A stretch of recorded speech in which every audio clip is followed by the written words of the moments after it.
గ్రామ స్థాయిలో పనిచేసినటువంటి కార్యకర్తలు ఎంతో మనోనిబ్బరంతో ఇతర పార్టీలు డబ్బు ప్రవాహాన్ని చూపిస్తూ ఎన్నో ప్రలోభాలకు లోన్ చేస్తున్నటువంటి సందర్భంలో మరి ఒకవైపు మత విద్వేషాలు రెచ్చగొడుతూ సెంటిమెంట్ మీద మరి ప్రజల ఓట్లను మభ్యపెట్టే పరిస్థితిలో కూడా మన కార్యకర్తలు కష్టపడి కాంగ్రెస్ పార్టీ ప్రభుత్వం ప్రజాపాలన పథకాలను మనం అమలు చేస్తున్నాం అని ప్రజలను నమ్మించి ప్రజల మనసు గెలిచి ఈరోజు నర్సాపూర్ నియోజకవర్గంలో 18,000 మెజారిటీ సాధించిన ప్రతి ఒక్క కార్యకర్తకు చేతులెత్తి నమస్కరిస్తున్నాను. ఈ ఎన్నికల్లో విశ్లేషణ చేసుకుంటూ పోతే ఇప్పుడు సోదరులు సోదరిమణులు అందరూ కూడా చెప్పారు, ఇది కళ్ళకు కనబడ్డట్టు కనబడుతుంది. ముఖ్యంగా ఈ నియోజకవర్గంలో ఉన్న ప్రతి ఒక్క మేధావికి కానీ రాజకీయ ఆలోచన ఉన్న ప్రతి ఒక్కరికి తెలుసు, ఎక్కడ కూడా ఏ ఉప ఎన్నిక జరిగిన రాష్ట్రంలో ఏ ప్రమాదంలో కూడా బీఆర్ఎస్ ఉన్న పరిస్థితుల్లో అక్కడికి మన జిల్లా మాజీ మంత్రి హరీష్ రావును పంపించే సంస్కృతి మీ అందరికీ తెలుసు. అంటే ఎప్పుడైతే బీఆర్ఎస్ ప్రమాదంలో ఉంటుందో ఆ ప్రమాదం నుంచి కాపాడే వ్యక్తిగా ఆయనకు ఒక పేరు వచ్చింది, మీ అందరికీ తెలుసు. మరి ఈరోజు మెదక్ పార్లమెంట్ పరిధిలో బీఆర్ఎస్ ను ప్రమాదంలోకి నెట్టబడదు ఈరోజు ఆయన పుణ్యమని. ఇలా మీ అందరికీ తెలుసు బీఆర్ఎస్ ఓటు పరిస్థితి ఉందిరా, ఎందుకుంది ఒక్కసారి ప్రజలందరూ ఆలోచన చేయాలి. ముఖ్యంగా బారాసాను నమ్ముకున్న కార్యకర్తలు ఒక్కసారి ఆలోచన చేయండి. మీరు మీ పార్టీని ప్రమాదంలోకి తీసుకెళ్తుంది ఎవరు? ఈ జిల్లా మాజీ మంత్రి కాదా అని నేను అడుగుతున్నా. మరి ప్రమాదంలో నుంచి కాపాడిన వ్యక్తికి నియోజకవర్గంలో 80,000 పైచిలకు మెజార్టీ సాధించిన వ్యక్తి ఎప్పుడు లక్షకు తగ్గకున్నటువంటి ఆ నియోజకవర్గంలో మరి కేవలం 2,300 మెజారిటీకి దిగజారింది ఆ పార్టీ పరిస్థితి. అంటే ఒక్కసారి బీఆర్ఎస్ కార్యకర్తలు మీరు ఆత్మవిమర్శ చేసుకోండి. భవిష్యత్తు నాయకులది పోతలేదు, హరీష్ రావుది పోతలేదు, సునీతారెడ్డిది పోతలేదు. మీ అందరికీ తెలుసు సునీతారెడ్డికి పార్టీలు మారడం అంటే పెద్ద కొత్త కాదు, కానీ మీరు ఆ పార్టీని నమ్ముకున్నారు, ఆ పార్టీ భవిష్యత్తు అనుకుంటున్నారు. మరి ఇప్పుడు ఆ పరిస్థితులలో మీరు ఎక్కడ మీరు మీ భవిష్యత్తు ఏంది ఒకసారి ఆలోచన చేసుకోండి. ప్రమాదంలో పోగానే పార్టీలు మారడానికి ఆయనకు ఆల్రెడీ బీజేపీతో ఒప్పందాలు జరుగుతూనే ఉన్నాయి. అందుకు నిదర్శనమే ఈరోజు ఎన్నికల్లో ఫలితాలు.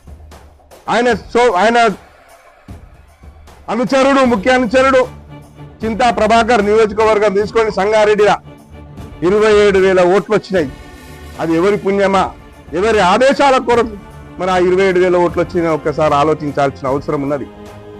మరి ఇక్కడ చూసుకోండి, పార్టీలు మారే సంస్కృతి ఉన్నటువంటి నాయకురాలు ఉంది మీ దగ్గర. ఈరోజు బీఆర్ఎస్ పుట్టి మునుగుతున్నదంటే పోయి ఏదో గట్టుకు చేరే ఆలోచన చేసే నాయకత్వం, మరి అట్లాంటి సంస్కృతి మీ నాయకురాలకు ఉన్నదా లేదో ఒక్కసారి ఆలోచన చేసుకోండి. బీఆర్ఎస్ నాయకులారా, మీరు కూడా మీ భవిష్యత్తును కాపాడుకునే పరిస్థితులు వచ్చినాయి, సమయం వచ్చింది. చూడండి ఏ ప్రభుత్వం, ఏ నాయకులు, ఏ పార్టీ వాళ్ళు ఈరోజు నిజంగా వాళ్ళ పార్టీ అస్తిత్వాల కొరకు, వాళ్ళ కార్యకర్తల కొరకు కొట్లాడుతున్నారు. ఒక్కసారి ఆలోచన చేసుకోండి. మీకు ఎక్కువ సమయం లేదు. వచ్చే 6 నెలల్లో రాష్ట్రంలో విపరీతమైన రాజకీయ పరిణామాలు చోటు చేసుకోబోతున్నాయి. మీరందరూ కూడా ఆ అభద్రత నుంచి బయటకు రావాల్సిన పరిస్థితి ఉన్నది. ఈరోజు మెదక్ పార్లమెంట్లో జరిగిన ఎన్నిక విధానం చూస్తే రాష్ట్ర రాజకీయాల్లో ఏం మార్పులు రాబోతున్నాయో మాకు స్పష్టంగా కనబడుతున్నాయి. కాబట్టి మాకు వాళ్ళ ఆలోచన గురించి వాళ్ళ విధానాల గురించి మాకు సంబంధం లేదు. కానీ ఎంత పార్టీల ఆలోచనలతోని వివిధ పార్టీలతో లోపాయికార ఒప్పందాలతోని మరి ఇలా ఎన్నికల ఫలితాలు మారుతున్నటువంటి విధానాన్ని చూస్తేనే బాధేస్తుంది. ఇది ప్రజాస్వామ్యానికి మంచిది కాదు, మీ ఆలోచనలకు మంచిది కాదు, ఒక నమ్ముకున్న కార్యకర్తలకు చేసే విధానం కాదది. కాబట్టి నేను ఒకటే చెప్తున్నా, ఈరోజు మా కార్యకర్తలను చూస్తే మీరు నేర్చుకోవాల్సిన అవసరం ఉన్నది, మీ నాయకులు నేర్చుకోవాల్సిన అవసరం ఉన్నది. మా దగ్గర డబ్బు లేదు, ప్రభుత్వం రావచ్చు, అయినప్పటికీ కూడా డబ్బు లేదు. ప్రతి ఒక్కరికి తెలుసు, ఇక్కడ ఉన్న నియోజకవర్గంలో ఉన్నటువంటి మరి మీడియా మిత్రులందరికీ కూడా తెలుసు. డబ్బు ప్రవాహం, మేము ప్రభుత్వం వచ్చినట్టు మా డబ్బు ప్రవాహం జరిగిందా లేకపోతే బీఆర్ఎస్ డబ్బు ప్రవాహం జరిగిందా మీ అందరికీ తెలుసు. అయినప్పటికీ కూడా ఎందుకు ఓడిపోవాల్సి వచ్చింది? దీనికి వెనకాల ఎవరున్నారు ఒకసారి ఆలోచించాల్సిన అవసరం ఉంది. ఈరోజు అనుకుంటున్నారు రఘునందన్ రావు గారు మేము గెలిచినాం, మా పార్టీ గెలిచింది, మా విధానాలు గెలిచాయి. కాదు, మీకు వచ్చిన ఓట్లు మీ కావు. ఇది ఒక కుట్రలో భాగంగా వచ్చిన ఓట్లతో మీరు గెలిచారు. నిజమైన నైతిక విజయం మా మధుది, మా ముదిరాజ్ది. కాబట్టి మేము ఈరోజు ఘంటాపథంగా చెప్తున్నాం, మేము సర్వదా మా కార్యకర్తలకు రుణపడి ఉన్నాం. మా కార్యకర్తల విజయం ఇది.